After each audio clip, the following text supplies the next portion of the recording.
From the world of politics to the world of business, this is Balance of Power.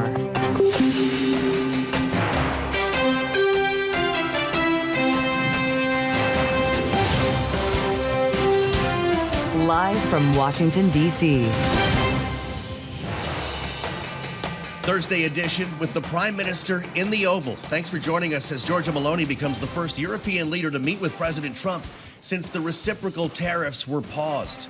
I'm Mathieu alongside Kailey, Leinz in Washington. Thanks for being with us on the Thursday edition here on Bloomberg TV and radio. This is an interesting one here, Kailey. We know they like each other. They've got a great relationship, but he doesn't speak for the EU, and you wonder how much they can get done.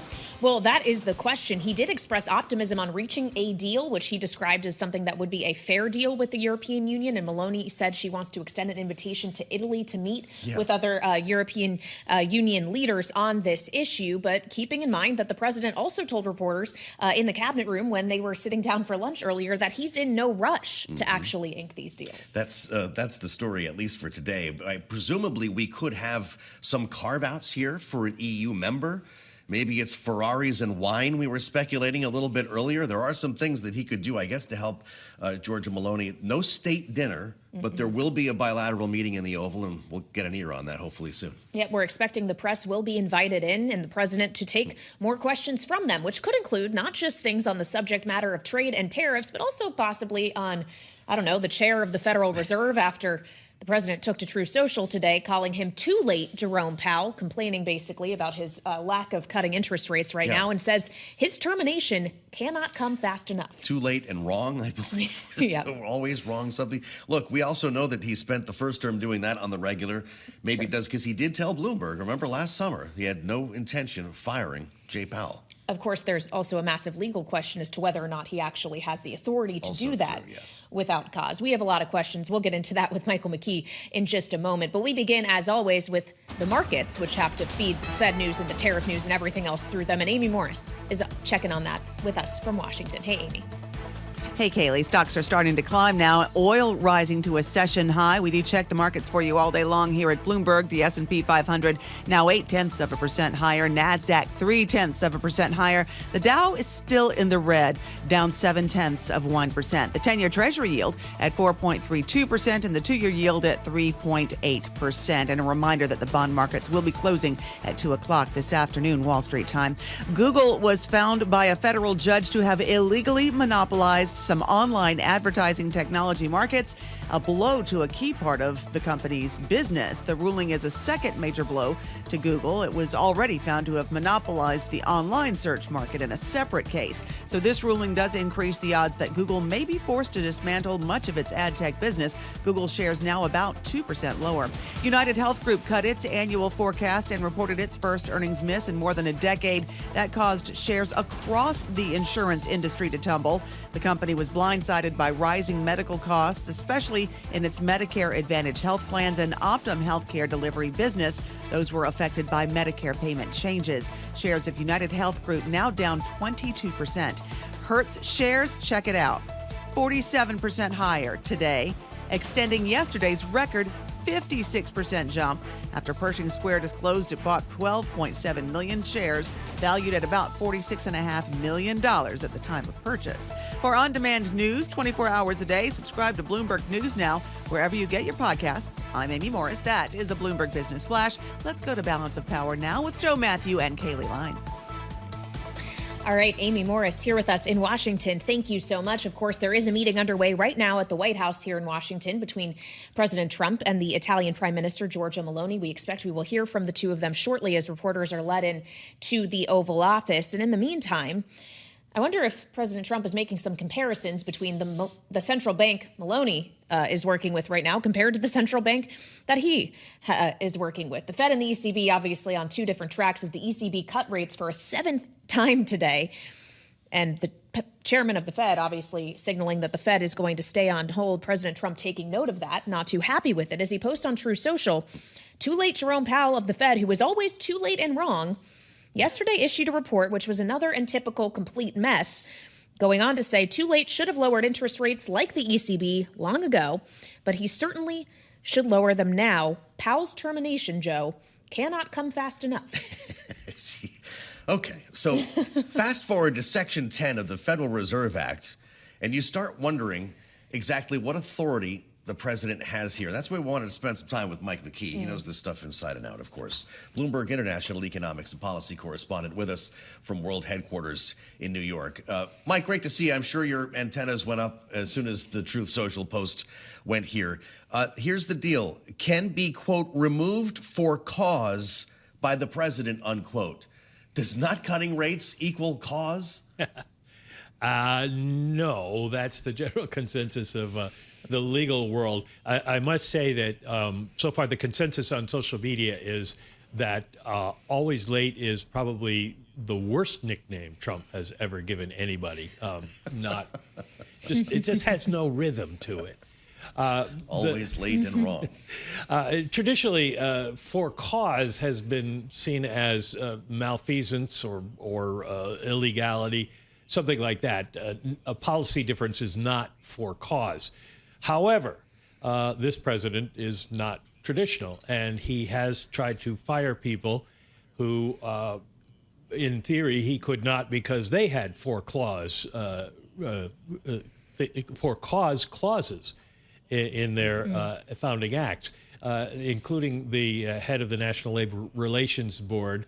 And that case has been going back and forth through the court system. She's been hired and fired back several times by different judges. The Supreme Court hasn't agreed to necessarily take that case yet, but Chief Justice John Roberts has issued a stay of an appeals court order that ordered her back to work.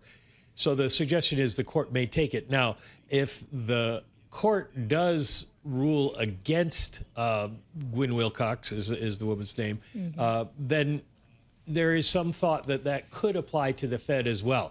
However, there is one other, and I'm going to bore you with this information. There's one other case called Sela Law, which was when the administration tried to fire the head of the Consumer Finance Protection Bureau. And the court ruled that a single agency head, independent agency like the CFPB, the president could get rid of.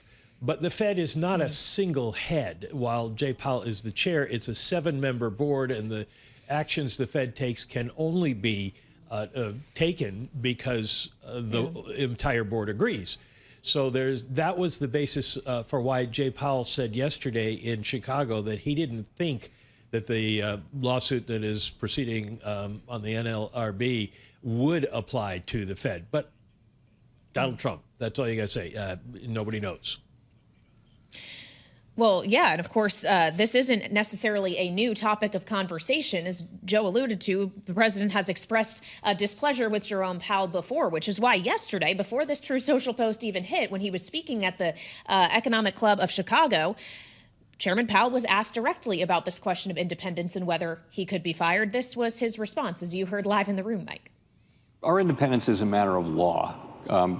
Congress has, in our statute, we're not removable except for cause. We serve very long terms, seemingly endless terms.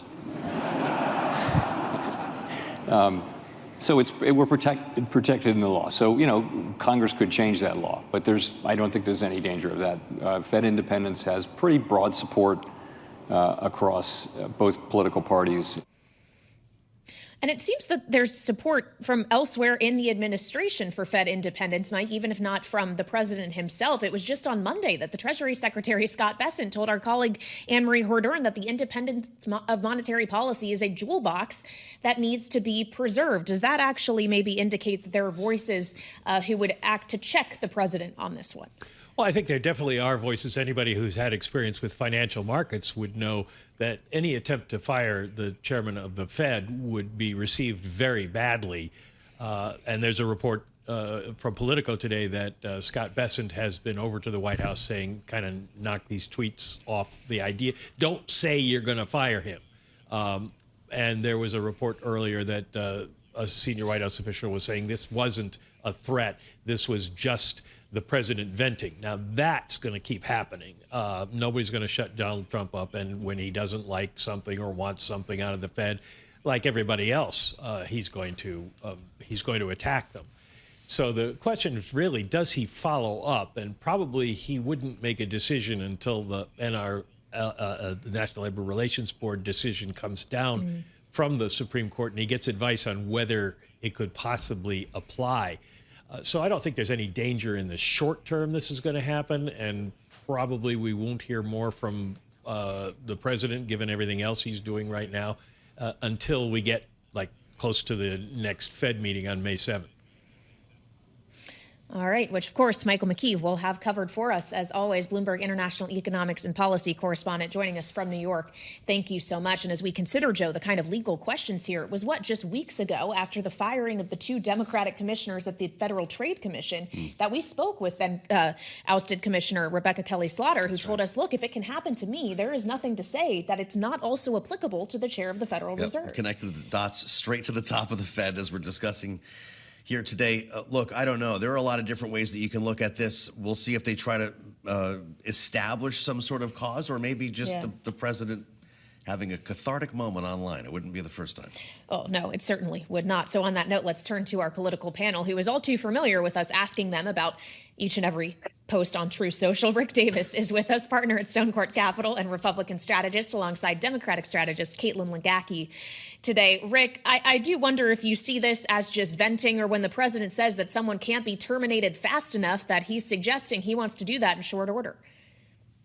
Yeah, look, I mean, we have to look at what this administration has been doing, and they are testing the powers of the presidency on a systematic basis by taking actions that heretofore have been considered extra legal and letting the courts tell them whether or not it's okay or not. And I think it's kind of an 80-20 thing for this administration. I wouldn't be surprised that there isn't a conversation that's been had, not just a random Trump tweet, that is why in the world wouldn't the president have higher fire authority over the leadership of the Fed, regardless of who's in charge? And should we try to test that in the courts? Because he's got a compliant Supreme Court. They are more likely to be supportive of his strong executive branch actions than any other court we've seen in a long time. And so I see no reason why this doesn't fit into that same category. Whether it's a good idea or not, I mean, we would want to defer to Secretary Bessent, who says that it's a jewel box, and I like jewel boxes. We should keep those. No, the jewel box, or if it's the lock box that Al Gore was talking about here. Caitlin, in an interview with Bloomberg Business Week on June 25th, right? So less than a year ago. This is campaign trail. Donald Trump said if reelected, he would let Powell finish his term, adding, quote, especially if I thought he was doing the right thing, unquote. Which Trump do you believe? I believe the Trump that's tweeting in the middle of the night. He's very skilled at telling people what they want to hear in the moment that he's trying to get what he wants. But we have seen over and over again that Trump does not like it when people put up any sort of resistance to him or his goals. And it's clear from his Truth Social posts or his tweets or whatever you want to call them that he's getting very frustrated with Powell. And so I think it's hugely concerning. I think that they're absolutely trying to test the fences and see what they can get away with. And I wouldn't be surprised if they try to see what is on the table in terms of changing leadership at the Fed. Well, as we've been discussing, Caitlin, a lot of that may actually be left up to the decision of the Supreme Court in the NLRB case, given that we have seen kind of splits in the justices in terms of when they are and are not willing to rule with this administration on the efforts it's made in the last nearly 90 days. How do you expect the court ultimately comes down on this, knowing that it hasn't always been kind to kind of regulatory authorities in general? Yeah, I think that Rick was right when he said that Trump's working with a compliant and a friendly Supreme Court. I think where there is some measure of hope for Democrats or Powell supporters or people who are just opposed to Trump is that ultimately someday the shoe will be on the other foot. And I think there are a number of, Supreme Court justices who wouldn't want to extend that same power to Democrats or progressives when they are in power. And so I think that's an important kind of seatbelt and restraining factor, keeping some of these norms in place. But it's still very much the kind of court that seems inclined to expand executive power. You know, there was a time, Kailey, we were talking to Scott Bessent before he got the job. This also was during the campaign, about the idea of a shadow Fed That's chair. right. And we haven't heard a lot about that idea since. You wonder, Rick Davis, if maybe that's, forget firing the Fed chair, but could you cut him off at the knees or lower his authority by putting in place a shadow chair, doing something like that to check Jay Powell without actually showing him the door? Yeah, I think this is the distinction between, are you upset with the individual Jay Powell, or are you upset with the actions of the Fed? And if you're upset with the actions of the Fed, and he's indicated as much in his recent tweet, he likes what the ECB's doing. They've cut rates 7 times in the last 8 meetings. That's what he wants. Cut more rates. Give me lower interest. It'll help me get over some of the effect of inflation on the because of the tariffs. And so I think it's more driven by I think policy. And so he's going to try and work the ref and make it very uncomfortable for Powell not to be more aggressive on rate cuts. And I think he's going to try and look, I'm sure, at like what are the options to be able to pack the Fed with people who will be more compliant to his point of view. And in that regard, that's a game that other administrations have played for as long as there's been a Fed. And whether or not you could actually get somebody in there who's a shadow governor, who has so much access and authority to Trump that they would overshadow Powell, I think that's a real long shot. I think he's back to saying, hey, I want to get rid of Powell. I want someone in there who will do my bidding. And by the way, that's what he's done in every agency right now that reports to the executive branch. But not every agency has the kind of sway over financial markets that the Federal Reserve does. And Caitlin, Mike McKee was just alluding to this notion. We already saw last week President Trump looking at what he described as queasiness in the bond market, and under guidance from Commerce Secretary Howard Lutnick and Treasury Secretary Bessent, decided to pull back his tariff policy. What's to say that the threat of financial market disruptions will not also be a deterrent to him perhaps acting on his impulses when it comes to Chairman Powell? I think that's the main thing and the only thing that is keeping him from acting on his impulses related to Powell. Because it does, if he takes the unprecedented step of trying to fire Chairman Powell, the markets will freak out. And I think it feeds into a larger narrative that Trump is facing headwinds on right now, which is that he is acting recklessly to ruin the economy. And this would simply feed into that. And so I think it is appropriate that Scott Bessent has raised these issues with him. I think it is pretty much the only thing that's keeping Trump in check right now. But it's a real concern, and I think it's a very powerful deterrent that is working in Powell's favor. Fascinating conversation with our panel, Rick Davis and Caitlin Legacki. Thank you both for being with us today on the Thursday edition. We'll let you know, of course, what transpires on this front if we hear any more from Donald Trump. We are going to be hearing from the president, we expect, a bit later on this hour from the Oval Office in his bilateral meeting with the Prime Minister of Italy. Giorgia Meloni is in Washington and in the White House. And Kailey will talk a little bit more coming up here as we bring our listeners and viewers to the White House about reciprocal tariffs and whether Italy can carve out a deal on its own. Yeah, especially when the administration's looking for not just action on tariff, but non-tariff barriers, maybe defense spending as well. We'll get into all of that ahead here on Bloomberg TV and radio.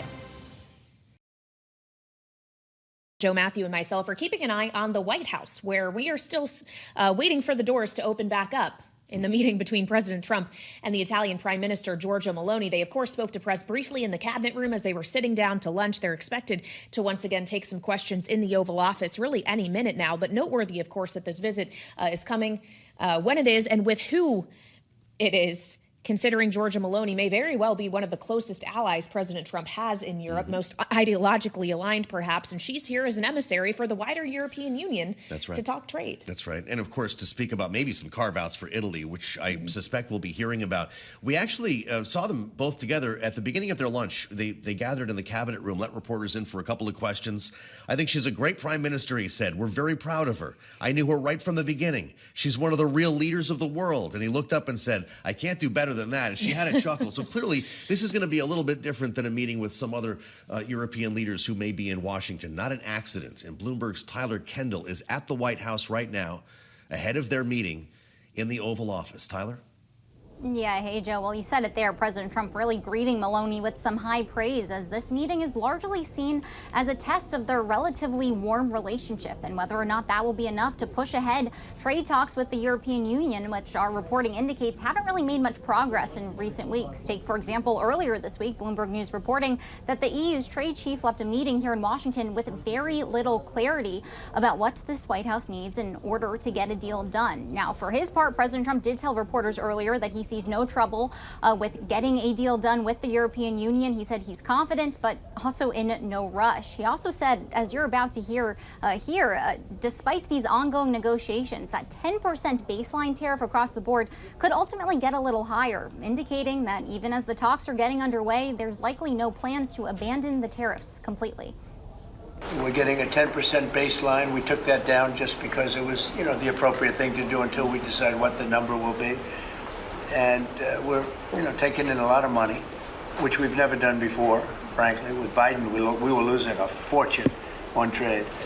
But we're moving along very nicely, and we're going to end up with a baseline of a substantial number.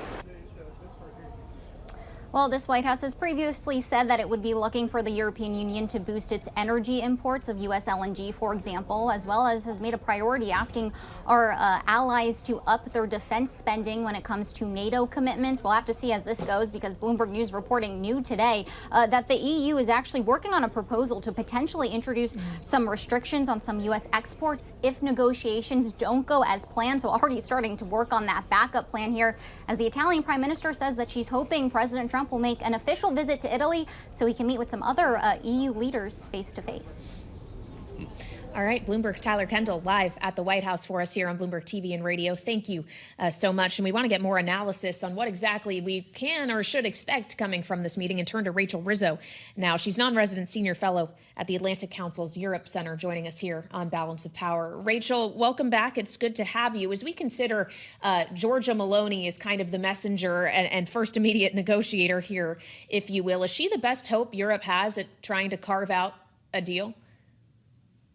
Well, I think so. I know that there's a lot of nervousness around the European Union that she would try to carve out benefits for Italy specifically, rather than coming to the White House and putting on a united front on behalf of the European Union. I'm not as nervous about that, because I do think Prime Minister Meloni does understand that she's in sort of a special position here. She really gets along with Elon Musk, who, as we know, is very close to the president. And she has a very similar worldview, especially when it comes to domestic issues, as Trump and his team. So I think what this means is that she's a good bridge between the United States and the EU during this time. And she speaks this sort of Trumpian language that I don't think other European leaders know how to speak. I mean, I know that von der Leyen, for example, Ursula von der Leyen, the president of the Commission, would probably love to come to Washington and meet with Trump one-on-one, but he doesn't want to meet with her. He does want to meet with Meloni, and this visit comes after a special invitation from Trump and his team. Well, so what does von der Leyen or the rest of EU leadership think about the role that she's playing today, the way you just framed it? Is she their emissary?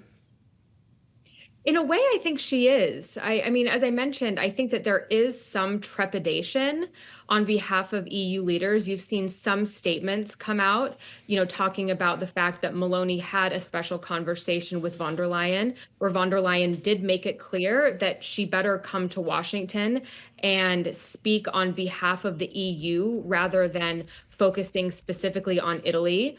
You've had some statements from, ministers of Europe, for example. The French Minister for European Affairs, Benjamin Haddad, in the Foreign Ministry, said the same thing over the last couple of days, that if Meloni comes into Washington talking on behalf of Italy, the European Union's 27 members are going to look divided. And that is, at the end of the day, a benefit for Trump and his team. So there's a lot riding on this visit for her. But I do think when you look at the relationship she has with Trump and his team compared to all of these other European leaders, she's the best person, in my opinion, to play this sort of role as an emissary between the two sides. This is a super stressful time between the two, trying to hammer out a lot of issues in terms of defense spending and trade.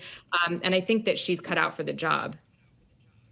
Well, to that point, Rachel, administration officials briefed reporters earlier today ahead of the visit and said, well, trade and tariffs will come up, that it wasn't going to be the focus of their conversation, but that they were going to talk about things like cooperation in space or energy or defense. To your point, can we really, though, separate those other issues from the trade negotiations that they want to get underway, knowing that this administration has talked not just about trade-specific, tariff-specific barriers, but non-tariff barriers and other components that you wouldn't necessarily lump into a bucket with trade policy is still being contingent on the outcome of these negotiations? Yeah, I mean, no matter what you say about these meetings or whatever the White House says about these meetings, trade and tariff barriers and non-tariff barriers are going to be a discussion here. There's really no way around it. But this is also where Meloni comes in a pretty interesting position because, Trump has focused a lot on, for example, defense spending, not just during his second term, but on his first term, during his first term as well. He pushed NATO allies to spend 2% of their GDP on defense in line with NATO targets. And Italy is famously below that target. They're only spending about 1.5 of their GDP on defense right now. And so I think part of the other discussion that's going to happen in the White House today, there might be some stuff on Ukraine. We're not sure yet. But I do think Meloni is going to come in, as reports have said, and tell Trump that Italy is planning on getting to the 2% of GDP defense target that Trump and his team are really pushing. Now, unfortunately, this also comes at a time ahead of a NATO summit in June, where Trump and his team are expected to push NATO allies even farther, upwards of 3%. So this is a delicate balance that she's playing here. So there's a lot of factors that come into play when it comes to these potential conversations. But again, I think when it comes to who the EU is going to send as sort of an emissary, she's probably the best bet. Well, how about just doing business for herself here? Could she secure carve-outs for Italy? We've talked about this today, whether it be cars, wine, or anything that's specific to the country that would then lead other European leaders to the White House to try to do the same. Is that something the EU is worried about happening? Yeah, I think there is some worry here. And you're exactly right. When it comes to major Italian exports to the United States, things like wine, cheese, pasta, there's a nervousness, I think, on behalf of Italian exporters that this is going to hit them pretty hard, and American importers as well. People that own these like small businesses that rely on Italian imports, and so I think what we're nervous about seeing is that if she's able to get these carve-outs, even if it's not on paper, even if it's just Trump talking in front of a bunch of reporters saying, oh yeah, we worked this out during lunch and we're going to carve out X, Y, and Z, that other EU leaders will see that as a sign that perhaps they should also take their own special trips to the White House to try to get their own carve-outs. And that's, I think, where you could potentially see some trouble. But I think for this White House, what they're really pushing the Europeans to do is to work together with the United States on Chinese exports, on Chinese overcapacity. Mm-hmm. And I think that's what we need to keep in mind as well. But is there a risk Europe actually gets pushed closer to China in the process, Rachel?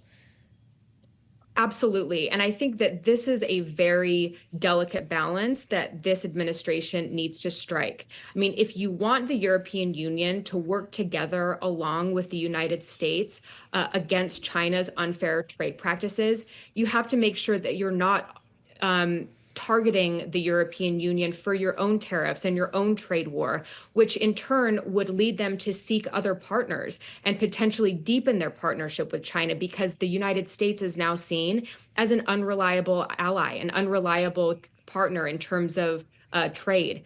And so I do think there's a nervousness there, but with this 90-day pause, I think that does give some space, some wiggle room. Trump said today that there will be some sort of deal between the United States and the European Union. And I think that is potentially going to hinge on where the EU falls in terms of its own approach to China. And we just have to wait and see, I think, with time over the next 90 days into July, what that ends up looking like.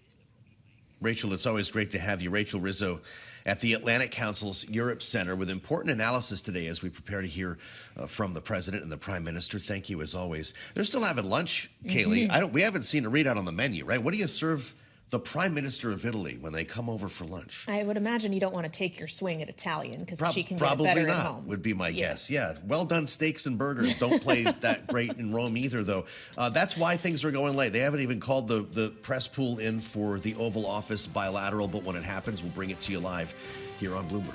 Indeed, we will, just as we continue to keep track of financial markets for you, which have to react today to the threat of termination, or maybe not a direct threat, just a suggestion from the president of Chairman Jerome Powell. We're going to get into that next with Alonso Munoz of Hamilton Capital Partners. So that's just ahead here on Balance of Power on Bloomberg TV and Radio. This is Balance of Power with Joe Mathieu and Kailey Leinz on Bloomberg Radio and Television. Welcome back to Balance of Power here on Bloomberg TV and Radio. I'm Kailey Leinz alongside Joe Mathieu in Washington, where we have one eye on the White House as President Trump is meeting with the Italian Prime Minister Giorgia Meloni, and we expect to hear from the two of them as they speak with press any minute now. But we also have our other eye on financial markets, as always, with stocks modestly higher today, bond yields fractionally higher as well. We're up 3 basis points on the Fed-sensitive 2-year yield at 3.79 and change right now, Joe. And of course, that says the market is trying to figure out what exactly it can or cannot expect in terms of leadership of the Fed and any potential changes President Trump would like to see on that front. Yeah, we've got the termination post on Truth Social. President Trump is done with Jay Powell again. He did tell Bloomberg less than a year ago he had no intention of firing the Fed chair, but in fact called for his termination, referred to him as late and always wrong. Yes. I think was the post. But there's other factors at hand here today. It's actually some pretty important earnings, United Health among them, that could really be driving the markets more than the latest salvo from the president. So why don't we get to an expert? Alonso Munoz, Chief Investment Officer, founding partner, Hamilton Capital Partners, is with us now from world headquarters in New York. Alonso, it's good to see you here on Bloomberg TV and Radio. What's the real story today? Is Wall Street actually taking President Trump seriously? Yeah, happy Thursday, John. Great to see you. Happy Easter. So, look, this is a minute-by-minute market, and I think you guys have covered this really nicely over the last couple of weeks. This volatility is here to stay, and I think a lot of investors are uncomfortable. If we look at the gyrations in the market, it's very clear that the public markets are very anxious about the upcoming economic data. I think when we look underneath the hood, things still look okay. I think we went into these tariff announcements with a pretty strong macroeconomic backdrop. So for us, we're really watching to see how earnings play out. I think some of the big tech that report next week, everybody's going to be watching and see what that forward guidance looks like. We've heard from some of the financials, and earnings have been okay so far. So I think this is a wait-and-see market. Well, and wait and see whether the Fed sees anything untoward in the market, I suppose, as well, after the activity we saw last week, Alonso. We, of course, heard from Chairman Powell himself at the Economic Club of Chicago yesterday when he was asked specifically whether or not the Fed would be looking to step in if the Fed put really exists. I'll remind our audience here how exactly that went. Well, so some people believe the Fed will intervene if the stock market plummets, the so-called Fed put. Are they correct? I'm going to say no with an explanation. Markets are struggling with a lot of uncertainty, and that means volatility. But having said that, markets are functioning. Conditional on being in such a challenging situation, markets are doing what they're supposed to do. And that, of course, was the chairman of the Federal Reserve. Alonso, we'll ask for your patience here as we're keeping an eye on the White House right now as the press is getting ready to speak with President Trump and Italian Prime Minister Giorgia Meloni after their extended lunch that went a bit over time today. This is sure to come up, right? I know that we're talking about tariffs and the EU, specifically our relationship with Rome. But this story about the Fed chair, once we get to reporters' questions, may be in the air here. They just let the press pool, you should know, into the Oval Office.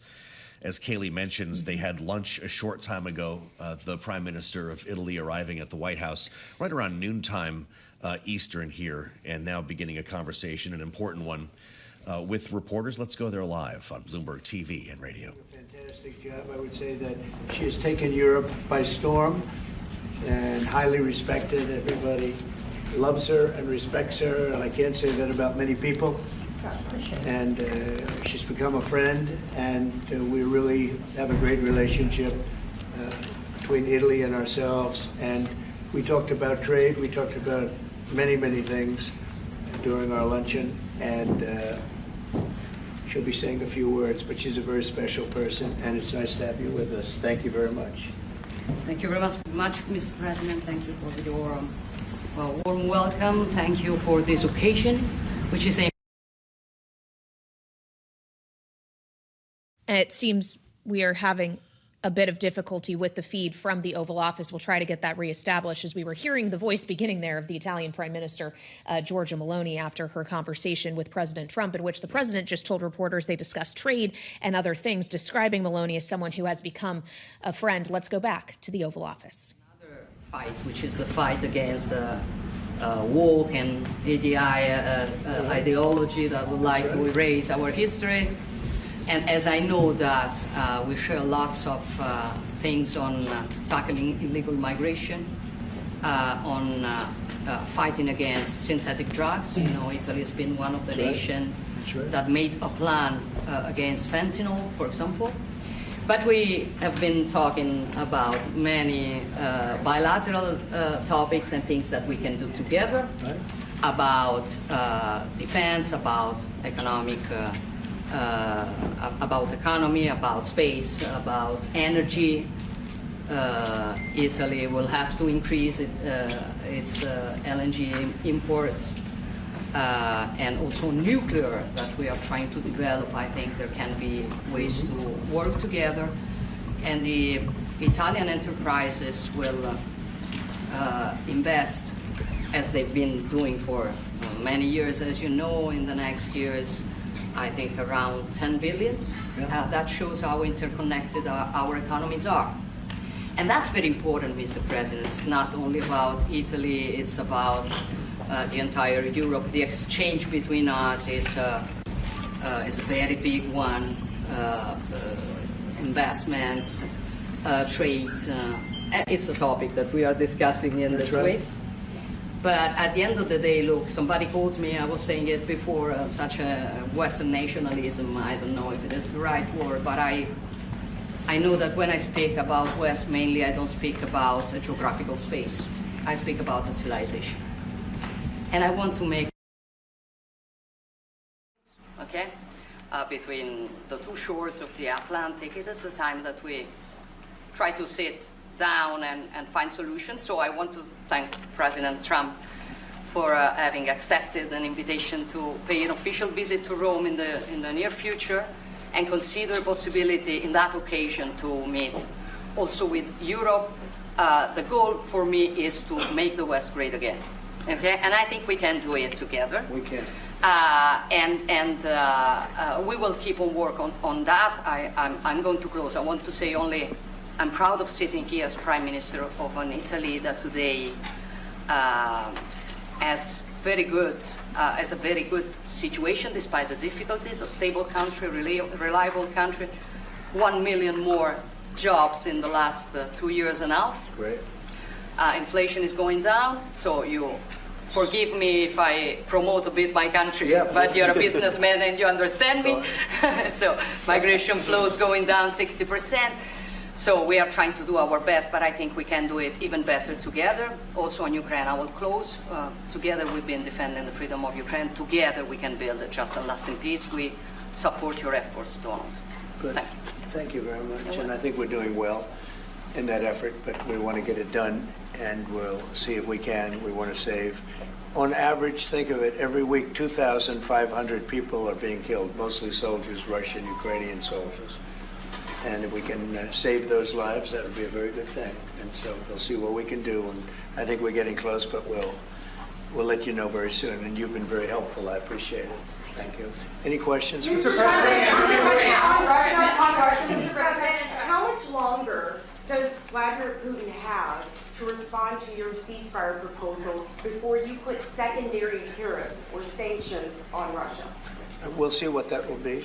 We're going to be hearing from them this week, very shortly, actually, and we'll see. But we want it to stop. We want the death and the killing to stop. Mr. President, on Jerome Powell, you said that the termination of Jerome Powell cannot come fast enough. He says he won't leave, even if you ask him to. Oh, he'll leave. If I ask him to, he'll be out of there. But I don't think he's doing the job. He's too late, always too late, a little slow, and I'm not happy with him. I let him know it, and if I want him out, he'll be out of there real fast, believe me. Go ahead, please. Question? Are you trying to remove him, Mr. President? Yeah, question? Mr. President, yesterday Judge Boasberg, in a case against your administration, said the Constitution does not tolerate willful disobedience of judicial orders. Do you agree with that statement? Well, you're going to have to speak to the lawyers. We have great lawyers. I can tell you this, we're doing a fantastic job of getting criminals out of this country who Biden allowed into the country. Hundreds of thousands of criminals, murderers and drug dealers. And I was elected because of the fact, I would say maybe that was the number one factor, a lot of reasons, the economy, a lot of things. But one of the primary reasons I was elected is because I said, I'm going to get the criminals that he allowed to come into our country so stupidly through open borders. I'm going to get them out. And I got a lot of votes, record-setting numbers of votes, as you know. We won everything. The popular vote, all 7 swing states, we won everything. And that's what the public wanted, and that's what I'm doing. But you have to speak to the lawyers because it's up to them. Mr. President, what do you think of the proposal from France? Say it? What do you think of the proposal from France and UK of a peace mission in Ukraine with soldiers? And do you think that Italy should take part into it? Well, I think Italy will have to make that determination, but peace missions are always good with me. I'm okay with peace missions. Yeah, please. Mr. President, have you discussed what areas of cooperation have you discussed with the Prime Minister vis-a-vis Italy and the United States and Europe and the United States? And on China? We discussed it very briefly. No, we're doing very well with negotiations, I think, with all countries. And Scott could tell you a little bit, but we are doing very well. We have a lot of countries that want to make a deal. Frankly, they want to make deals more than I do. Go ahead, Scott. Would you say something, please? Yeah, we've got a process in place. We're working on the big 15 economies first. We had a fantastic meeting with Japan yesterday. I believe there's been calls with the EU already. And then we have South Korea coming in next week. And I believe India is also talking. That's moving very quickly. Ukraine's President Zelensky has said he has evidence that China is supplying weaponry or ammunition to Russia. Do you have any evidence along those lines? And also, he said we could see a minerals deal signed this week. Is that? Well, we have a minerals deal, which I guess is going to be signed on Thursday, Scott, next Thursday, soon. And I assume they're going to live up to the deal, so we'll see. But we have a deal on that. No, I have no comment on that. I have no idea. That's his statement, not mine. Mr. President, there are reports that you waved off an Israeli attack on Iranian nuclear facilities. Can you comment on that? Is that accurate? And they say the attack is what? That you waved off an Israeli plan to attack Iranian nuclear facilities. I wouldn't say waved off. I'm not in a rush to do it because I think that Iran has a chance to have a great country and to live happily without death. And I'd like to see that. That's my first option. If there's a second option, I think it would be very bad for Iran. And I think Iran is wanting to talk. I hope they're wanting to talk. It's going to be very good for them if they do. And I'd like to see Iran thrive in the future, do fantastically well. I know the Iranian people, they're incredible people. Always have been very smart, very energetic, very successful people. And I don't want to do anything that's going to hurt anybody. I really don't. But Iran can't have a nuclear weapon. It's, pretty simple. It's really simple. We're not looking to take their industry. We're not looking to take their land. All we're saying is you can't have a nuclear weapon. The deal that was made with Obama, and that deal would have expired already. It was a terrible deal. It would have expired, and that gave them a clear path to a nuclear weapon. I wouldn't have accepted. That's why I terminated the deal. Number one, it was way too short. When countries are involved, you don't make short-term deals. These are countries with long lives, and I terminated that. And it was a great termination because it didn't allow us to do anything. Once it terminated, you know what the deal was. It was a terrible deal. Really, one of many terrible deals made by the U.S. But no, I'd like to see Iran thrive. And they can do that, I think, very easily. Or they can do it the other way. And the other way is not going to be good for them. It's going to be really bad for them.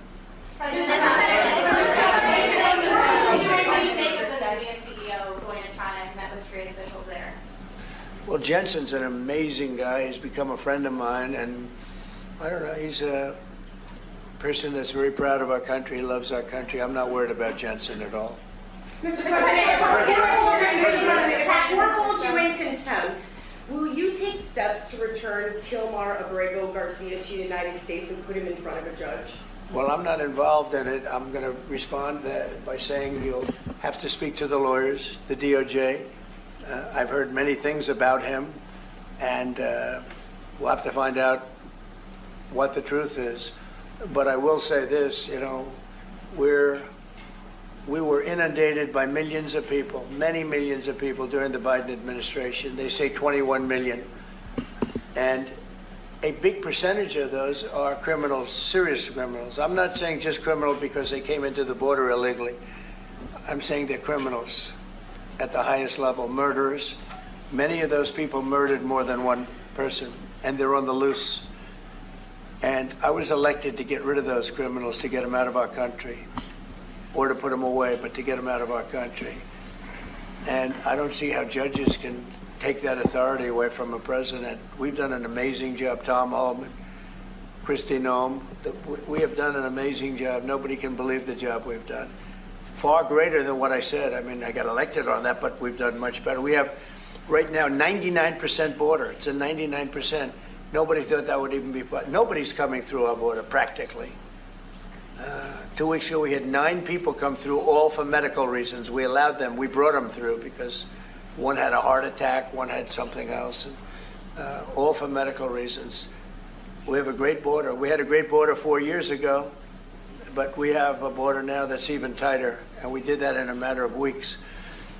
And no, we have to. We need to get murderers and drug dealers and people that were in jail for horrible. They released jails, Giorgia, from all over the world, and released them, not just South America, all over the world, the Congo and Africa. Many, many people come from the Congo. I don't know what that is, but they came from the Congo. And all over the world they came in, opened their jails. Venezuela, practically all of their prisoners released into our country. And we took them because we had an incompetent administration called the Biden administration. And to think what they've done to our country. And I was elected to straighten that out, and I'm doing that. But we have activist judges that don't want murderers to be sent out of our country. They don't want killers and drug dealers and drug lords and people from mental institutions. They want them to stay in our country, I guess. I don't know, maybe that's the liberal way, or as they call it nowadays, the progressive way. But I don't think it's the way that our country believes, and that's why I won in a landslide. Mr. President, back on trade, Mr. President, you did say that you are confident these deals will be done, but you also said that you're in no rush. Americans are seeing prices rise. They're seeing it on their bills. How long can they expect that pain to last? So they've already seen it get much better, because if you were truthful, which you're not, I know you very well, you have gasoline that hit $1.98 yesterday in a couple of states. You have gasoline's way down. The price of oil has dropped substantially. The price of groceries are substantially down. The price of eggs, you know, when I came in, they hit me with eggs. I just got there. I was here for 1 week and they started screaming at me, eggs have gone through the roof. I said, I just got here. I was there for 7 days and I hear that eggs have gone through the roof before I got there. And they were screaming at me, the press, the fake news, like you're fake. And the fake news is screaming at me like about eggs. I said, I've only been here, this is my 7th day. And they were right. They went up 87% and you couldn't get them. They said, you won't have eggs for Easter, which is coming up. Happy Easter, everybody. You won't have eggs for Easter. And we did an unbelievable job. And now eggs are all over the place and the price went down 92%.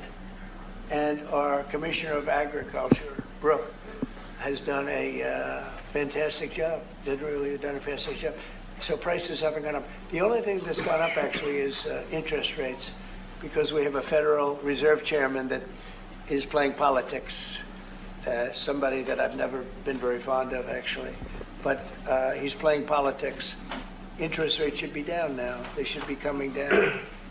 In Europe, as you know, they reduced them, I guess 7 times. It looks like they're going to reduce them again and again and again. But our guy wants to play cute. But interest rates are pretty much even. Maybe they went up just a slight bit, but that's the only thing. But that's because of the Federal Reserve, because they're not very smart people. Do you regret nominating him? Go ahead, yes, sir, please.